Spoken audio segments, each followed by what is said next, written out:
Les armes de notre guerre ne sont pas charnelles, mais puissantes. 2 Corinthiens 10, 4.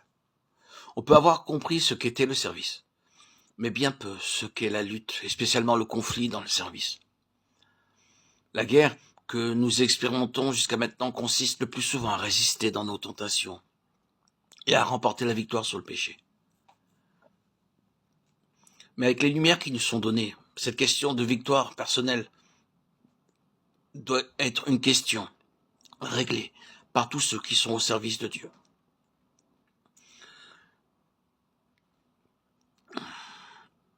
Mettez s'il vous plaît de côté tout ce qui vous est pas clair et remettez-le au Saint-Esprit pour qu'il vous le rappelle plus tard.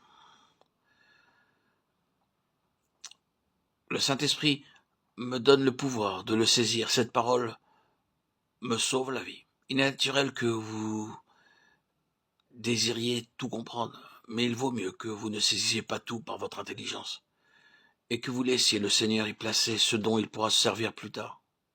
Ces choses, ces pensées vous reviendront quand vous en aurez besoin, si vous ne les chassez pas en les discutant et en les disséquant.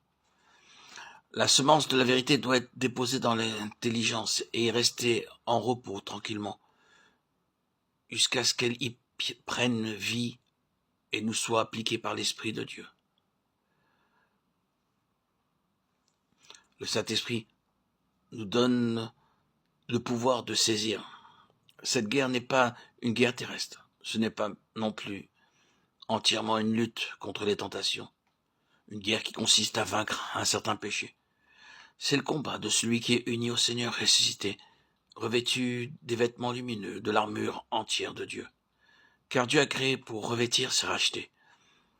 Un vêtement lumineux à travers lequel les dards enflammés du malin ne peuvent pas pénétrer. Et ces vêtements lumineux s'appellent l'armure de lumière. C'est l'armure complète de Dieu.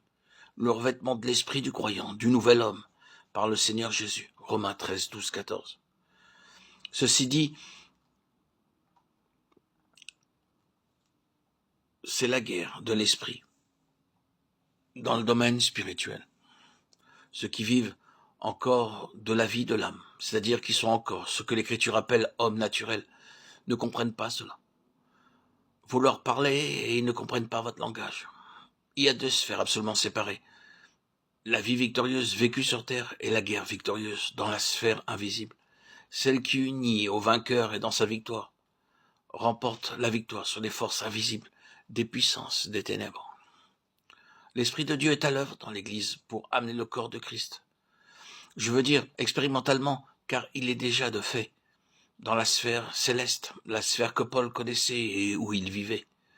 Nous avons si peu réalisé ceci que nous y sommes comme des étrangers, ne connaissant ni bornes, ni frontières, et par conséquent, ignorant le chemin.